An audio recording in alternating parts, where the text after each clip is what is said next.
大家好啊！歡迎嚟到聽哥講波廣東又講西嘅時間啦。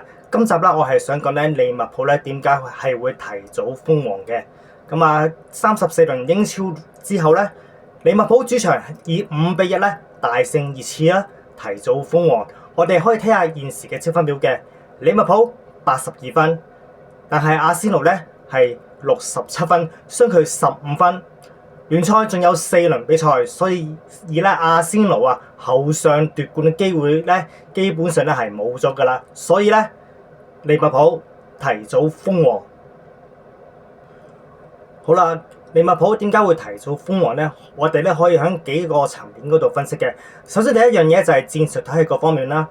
史諾呢位新領隊咧，同高普嘅打法咧，其實都係好類似嘅。都係強調高位壓迫啦，同埋快速嘅傳球啦，所以咧球員咧其實已經適應咗呢種打法噶啦，亦都減低咗適應新領隊嘅時間，所以咧佢哋落場嘅時候咧更加得心應手，減少呢個適應期嘅時間。第二樣嘢咧就係核心球員嘅表現咧持續出色嘅，我哋可以喺睇下前面嘅方面啦。進攻方面咧，沙拿啦已經入咗28球噶啦，成為咗聯賽嘅最佳射手之一。路易斯大亞斯入咗12球，而加普亦都有9球。呢3位前鋒咧提供咗非常之穩定嘅入球量。喺中場嗰方面咧，麥亞里士打同埋加芬妹子咧可以喺孭起成條利物浦嘅中場啦，因為佢哋兩位都係一個非常之高效率嘅中場啦。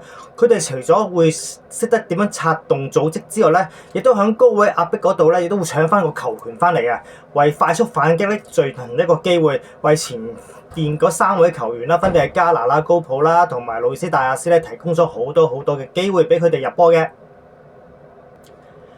而喺防守方面咧，雲迪治咧可以話係利物浦嘅最重要嘅防守球員。利物浦而家只係失咗32場嘅聯賽入球啦，即係意味住咧球隊每106分鐘咧先至會失一球嘅啫。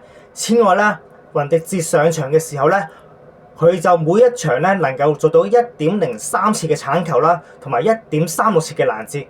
同時咧達到咗每一場咧有4.9次嘅解圍機會嘅。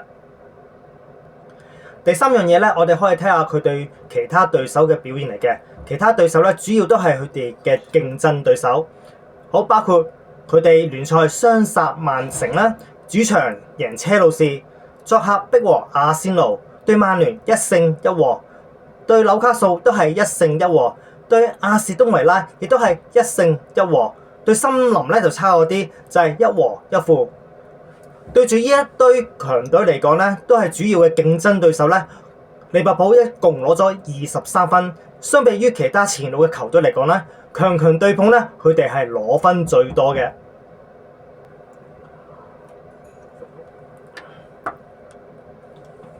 仲有就係喺穩定性同埋應對傷情嗰方面咧，史諾咧係做得幾好嘅。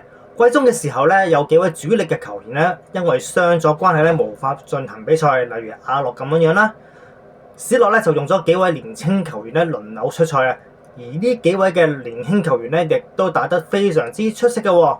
所以咧，利物浦本季嘅穩定性咧，其實係做得好好嘅。其次咧，利物浦喺今季咧有25場比賽咧入多過2球以上嘅，係25場比賽入多過2球以上嘅。咁其他球隊咧都好難做得到，所以咧亦都係令到利物浦今季能夠提早封王嘅其中一個主要因素。第5樣嘢咧就係競爭對手嘅失誤。我哋可以睇下利物浦今季嘅主要競爭對手打成點樣啦。曼城響季中經歷過4連敗啦，同埋7場不勝嘅尷尬記錄。曼聯換咗領隊之後咧，狀態仍然都係大上大落嘅，而家已經排喺聯賽榜嘅下半版噶啦。阿仙奴已經到達咗一個樽頸位，雖然咧佢哋仍然保持咗一個非常之高嘅競爭能力，但係不過往往喺啲關鍵嘅比賽咧，佢係輸波或者和波嘅，無法對利物浦咧造成一個持續嘅壓力。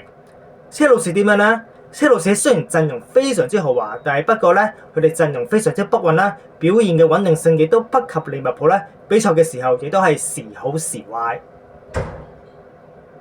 總括而言咧，利物浦能夠提早封王咧，主要咧係有5大因素。首先第一樣嘢就係史諾啦，佢用翻高普嘅原有球員班底咧，而且打法上咧同高普咧亦都幾接近嘅，所以咧減少咗球員適應新領隊嘅時間，所以落場咧更加容易得心應手。第二樣嘢就係前中後球員嘅發揮表現咧仍然相當穩定。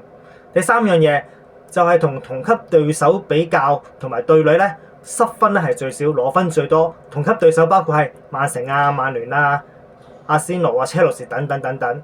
第四樣嘢就係球隊頭先講過啦，非常之穩定啦。喺25場聯賽入邊咧係入多過2球或以上嘅，同級嘅對手難以相比。第五就係當然唔少得競爭對手嘅失誤啦，包括頭先講嘅咧曼城啊、曼聯、車路士啊、阿仙奴等等等等。